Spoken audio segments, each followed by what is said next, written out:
भाई विनोद है घर पे? क्या हो गया सर जी, उससे क्यों पूछ रहे हो? कल लड़ाई करी थी उसने, उसे गिरफ्तार करने के लिए आया हूँ। रहने दो सर जी, वो तुम्हारी पकड़ में नहीं आएगा। ऐसे कैसे नहीं आएगा पकड़ में? कानून के हाथ बहुत लंबे होते हैं। अरे सर जी, मुझे मारोगे क्या? अगर ज्यादा ही लंबे हो रहे हैं तो जाके पकड़ो ना उसे। खांसी हो रही है उसे, इसलिए हत्ते नहीं आएगा वो तुम्हारे। खांसी छोड़, अगर उसे बवासीर होगी ना तब भी पकड़ के लेके जाऊंगा। जाओ ना, पकड़ लो फिर उसे जाके।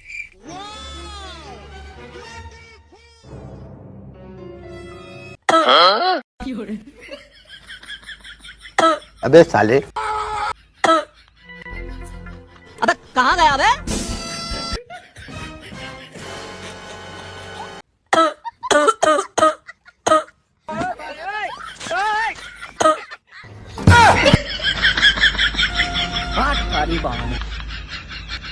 आयो रे माँ।